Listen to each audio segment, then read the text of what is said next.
नमस्कार, the Bhaskara documentary के विचार मंच में आपका पुनः स्वागत है। दोस्तों, हम विचार मंच में ऐसे शख्सियतों को आपसे रूबरू कराते हैं जिनसे समाज प्रेरणा लेता है, जो समाज के लिए अपना समर्पण रखते हैं। चाहे वो शोध का क्षेत्र हो, चाहे वो विज्ञान का क्षेत्र हो, चाहे वो शिक्षा का क्षेत्र हो या अन्य सामाजिक क्षेत्र हो, उन क्षेत्रों में जो अपना पूर्ण योगदान देता है या जिससे समाज कुछ सीखता है, कुछ प्रेरणा लेता है, उन शख्सियतों से हम आपसे रूबरू करवाते हैं। इसी कड़ी में आज हमारे सामने विद्यमान है श्री मुकेश काला जी, एक कर्मकांड विशेषज्ञ है। काला जी, आपका बहुत बहुत स्वागत है हमारे चैनल में। हम जब भी किसी कार्य की शुरुआत करते हैं तो हम अपने इष्ट देव का सुमरण करते हैं, पूजा करके। विशेषकर गणेश पूजा हमारे यहाँ जो है बहुत प्रचलित है, उसको हम करके आगे बढ़ते हैं किसी काम के लिए। तो इस काम में भी क्यों ना हम कुछ मांगलिक श्लोकों के साथ आगे बढ़ें, जिससे हमारे जो श्रोतागण हैं उनके कानों को ये श्रवण करने को मिले और कहीं ना कहीं जीवन धन्य हो। जी। ओम भूतेर्महद्भिर्य इमा पुरो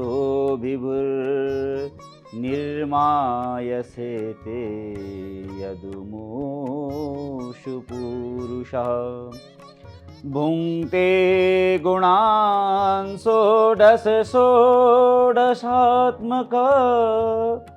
सोऽलङ्कृशिष्ट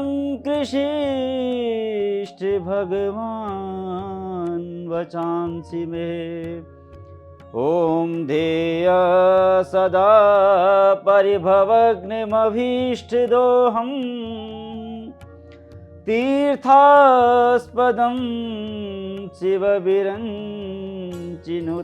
शरण्यम् भृत्यार्तिहं प्रणतपाल भवाब्धिपोतं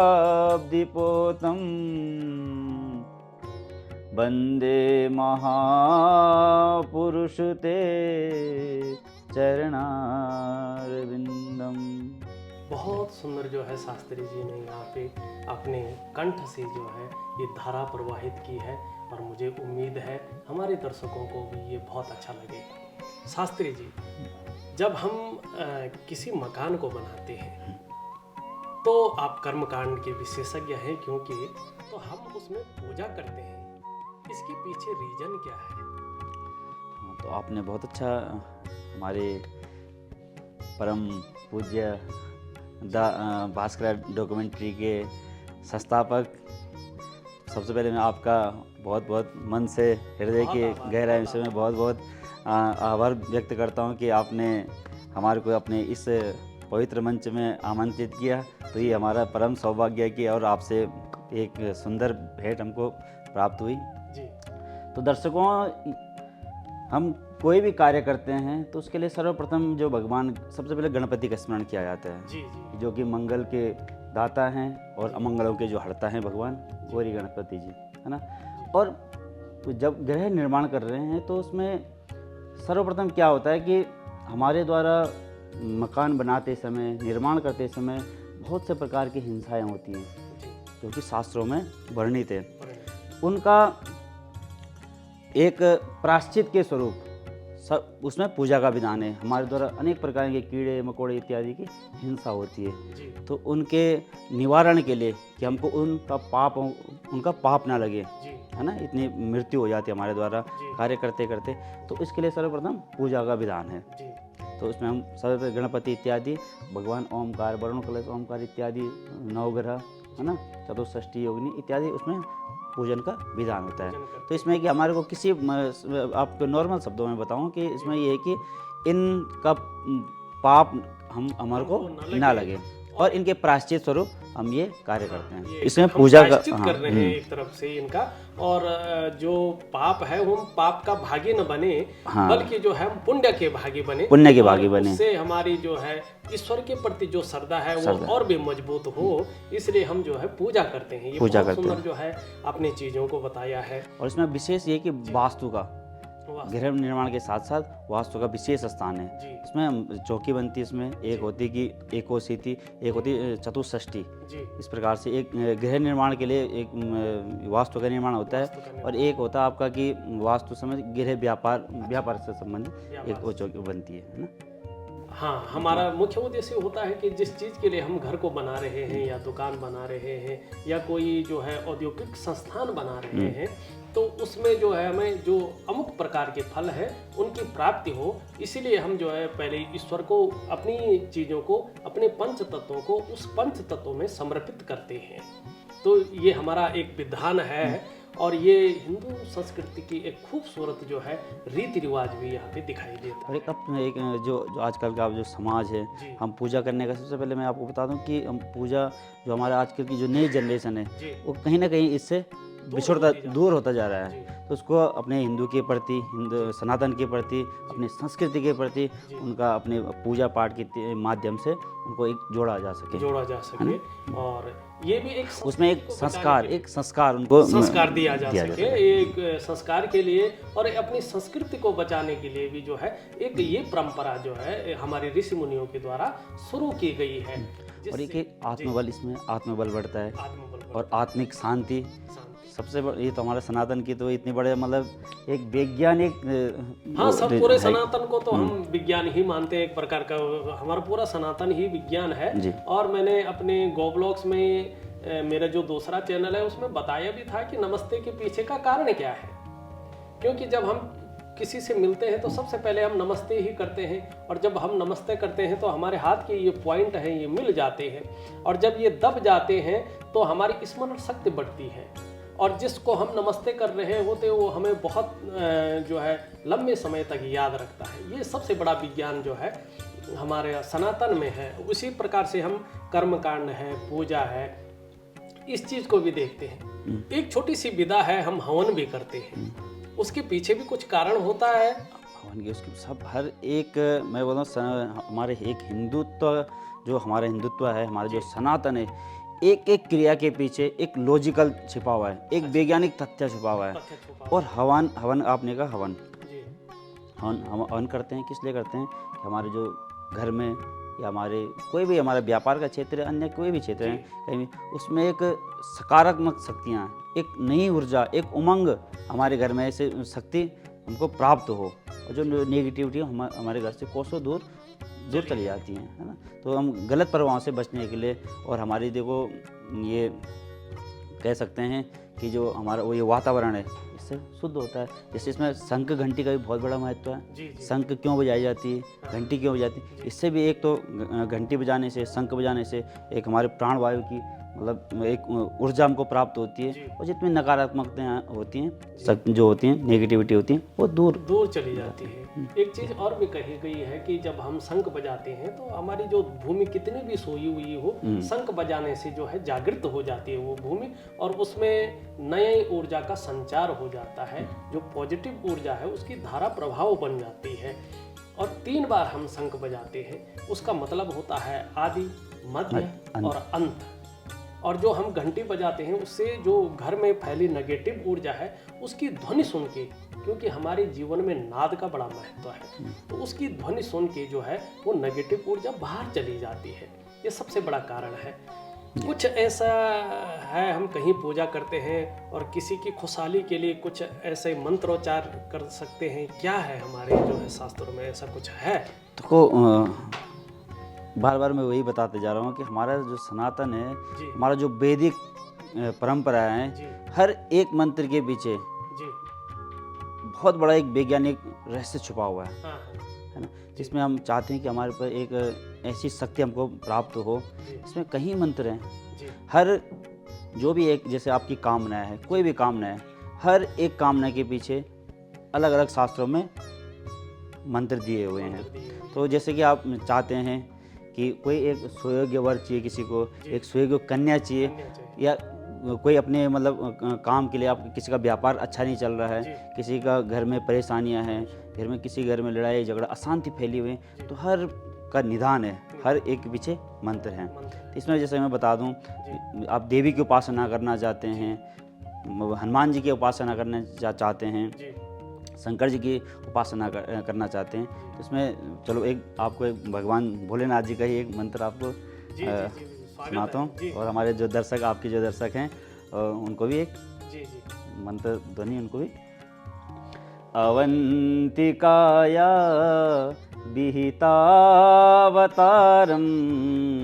मुक्ति प्रदानां यच सज्जनानां अकाल मृत्यु परिरक्षणार्थं वन्दे महाकाल महासुरेशं, वन्दे महाकाल महासुरेशं। जो कि कालों के काल, महाकाल, और जो हमारे अकालों मृत्यु जो हैं, अकाल मृत्यु हैं, उनको जो हरने वाले हैं भगवान भूत भावन शंकर भगवान हैं। तो हमेशा नित्य नियम से पूजा करनी चाहिए। हाँ, बिल्कुल। ये भी आजकल के जो जनरेशन है जी उनके साथ आप देखते होंगे कि हर कोई कुछ ना कुछ चीज़ से परेशान है ना। तो उनके लिए मैं बता दूं बंधुओं, सबसे पहले तो हाय हाय छोड़ो, हाय हेलो छोड़ो, हरी हरी बोलो, हरी हरी नमस्ते बोलो। नमस्ते। हरी जो कि हरी मतलब हरा भरा करने वाला जी है ना। सबसे पहले आप एक तो जो आपको जो दैनिक क्रिया है, सुबह उठने का जो टाइम है, रूटीन शास्त्रों में हमारा वैदिक में कहा गया कि प्रातःकाल मुहूर्त बेला में उठना चाहिए, है ना। आप भगवान सबसे पहले स्नान इत्यादि ध्यान करते हुए, है ना, स्नान करने के पश्चात अपने जो जो नित्य नियम है भगवान का सबसे पहले स्मरण करने। भगवान ने इतना दिव्य हमको सुंदर स्वरूप हमको प्रदान किया है, सब उनकी महती अनुकंपा है हमारे ऊपर। और ये हमारे को इतना, ये जो मनुष्य जन्म है कहते हैं कि बार बार नहीं मिलता है, कि भाग्योदयेन बहुजन्म समर्जितेन, कि जो हमारे को ये जो मानव जीवन मिला है, बड़े कितने जन्मों का जब हमको ये जो प्राप्त होता है, जन्म जन्मांतरों के, कल्प कल्पांतरों के जब पुण्यों का जब उदय होता है, वो तभी हमको ये मानव शरीर प्राप्त होता है। और कहते हैं कि 84 लाख योनों में भटक करके तब जाके ये मनुष्य शरीर हमको मिलता है, प्राप्ति होती है। अगर हम वो नहीं चाहते हैं, 84 लाख योनियों में नहीं भटकना चाहते हैं, तो हमें अच्छे कर्म करना पड़ेगा, ईश्वर के प्रति समर्पण की भावना रखनी पड़ेगी। बिल्कुल। और सबसे बड़ी बात है, हमें अपना रूटीन सुधार के रखना पड़ेगा, उसको मैनेज करके चलना पड़ेगा, तभी हमारा जीवन सुंदर स्थिति में आगे बढ़ सकता है। और जो हमारे पंडित जी हैं, आचार्य लोग हैं, जो आपके घरों में पूजा करने आते हैं, ये निश्चित तौर पे आपको जो है एक आपके घर में सकारात्मक ऊर्जा का जो है एक धारा प्रभाव करते हैं। क्योंकि जब आपने मंत्र सुने होंगे तो निश्चित रूप से आप उस टाइम, कई प्रकार के मंत्र होते हैं, उनकी ध्वनियाँ होती हैं, और हर ध्वनि का हमारे जीवन में बड़ा महत्व होता है, बड़ा महत्व वो रखते हैं। पंडित जी ने जो है यहाँ पे बहुत अच्छी अच्छी बातें की है। एक छोटा सा सवाल मैं पूछना चाहूँगा कि हमारे ज्योतिष क्या अलग है, या कर्मकांड अलग है, या दोनों समरूप में है? ये जो हमारा ज्योतिष है और जो कर्मकांड है, हमारे जो वेदों के जो अंग कहे गए हैं, 6 वेदांग हैं, उसमें कर्मकांड भी ज्योतिष के अंतर्गत ही कर्मकांड भी ज्योतिष के अंतर्गत, दोनों एक दूसरे के पूरक हैं, पूरक हैं। तो इसमें मैं आपको दर्शकों एक चीज़ और बता दूं कि जो हमारा जो ये हमको मानव शरीर मिला है ना, मानव जन्म मिला है, तो ये सिर्फ यहीं तक सीमित नहीं कि भोग विलासिताएं ही हमारा एक ध्येय नहीं होना चाहिए। जैसे एक आहार निद्रा भय मैथुनंचा सामान्य एतत् पशुभिर नराणा धर्मो हितेशो मधिको विशेषो धर्मे ही न पशु भी समाना। मानव और पशु में क्या अंतर है? मानव देखो, आहार निद्रा, आहार मनुष्य जानवर भी कर रहे हैं, है ना, पशु भी कर रहे हैं, हम मनुष्य भी कर रहे हैं। निद्रा, सो वो भी रहे हैं, हम भी सो रहे हैं। निद्रा, भय, डर उनको भी है और हमको भी है। भय मैथुन, उनके बाल बच्चे उनके भी हो रहे हैं और हमारे भी हो रहे हैं। सिर्फ और उनमें और हम में क्या अंतर रह गया फिर? जब वो भी यही कार्य कर रहे हैं और हम भी यही कर रहे हैं, तो क्या है? सिर्फ हम में बुद्धि, धर्मेण ही ना, जो धर्म के मार्ग पर चलें, हम पे ये वो है कि हम उन धर्म के मार्ग पर चलें, है ना। और उनमें ये हम सोचने समझने की हमको शक्ति है। इसलिए हमको हमारे सारे सनातनों को मैं एक मैसेज देना चाहता हूँ कि हमको अपने सनातन के प्रति बिल्कुल दृढ़ निश्चय के साथ जुड़ना चाहिए, अपने पूजा पाठ इत्यादि।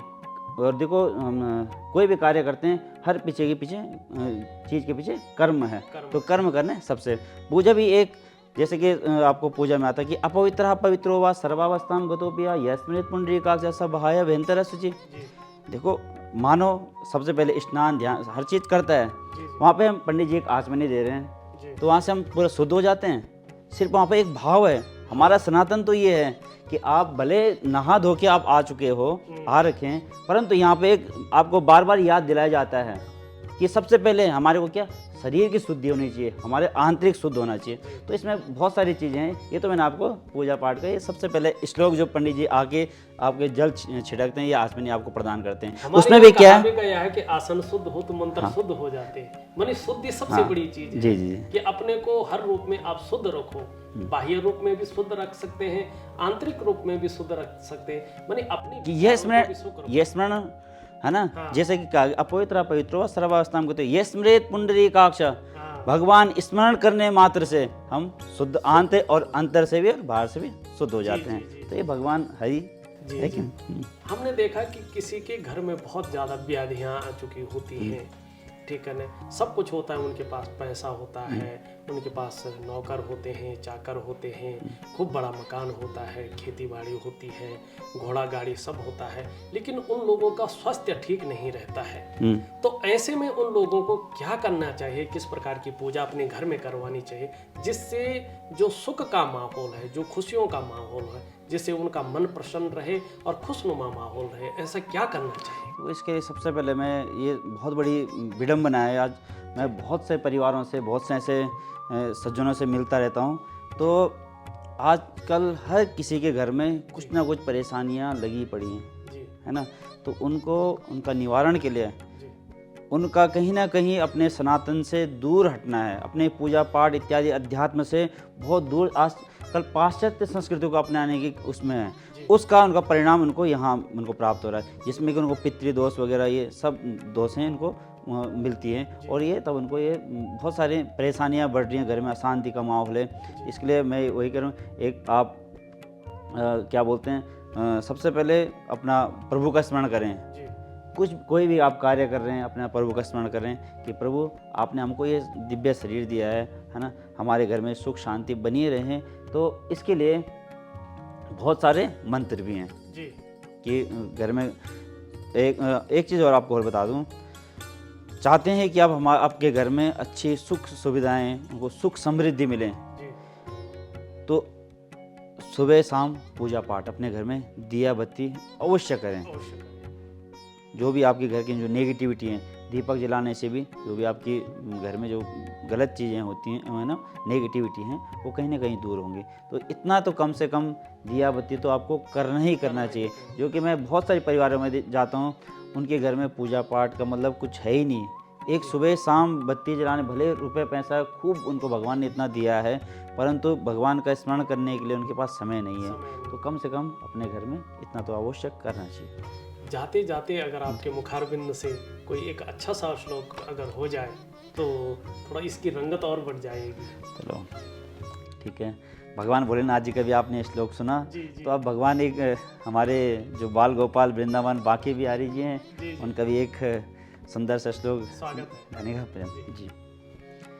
कस्तूरी तिलकम ललाट पटले वक्षस्थले कौस्तुभम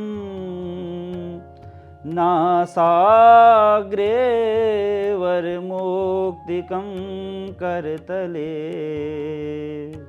वेणुकरे कंकणम् सर्वांगे हरिचंदनं सुललितं कंठे च मुक्तावली गोपस्त्री परिवेष्टितो विजयते गोपाल चूर्णमणि गोपाल चूर्णमणि। बहुत सुंदर जो है आपने अपने कंठ से धारा प्रवाह किया है। और मैं अपने दर्शकों को बताना चाहता हूँ कि आचार्य जी हमारे ज्योतिषाचार्य भी हैं, ज्योतिष को भी खूब अपने अंदर समाहित कर रखा है इन्होंने। और वर्तमान में संस्कृति टीवी का जो चैनल है उसमें भी इनका कार्यक्रम आता है और इन्होंने बहुत अच्छा समय हम लोगों के लिए दिया है, इसलिए आपका बहुत बहुत धन्यवाद है। नमस्कार। और दर्शकों से जो है एक अनुरोध करना चाहता हूँ मैं, अगर आपका इसका कंटेंट पसंद आता है तो इस वीडियो को लाइक करें, शेयर करें और हमारे चैनल को सब्सक्राइब जरूर करें। दर्शकों, आपसे भी निवेदन करता हूँ, द भास्करा डॉक्यूमेंट्री इस चैनल को अवश्य सब्सक्राइब करें, लाइक करें, कमेंट करें और हमारे आचार्य से अवश्य जुड़ें। इस कड़ी में बस इतना ही। एक नई कड़ी के द्वारा आपको पुनः भेंट करवाएंगे किसी नई शख्सियत के साथ। तब तक के लिए नमस्कार। नमस्कार।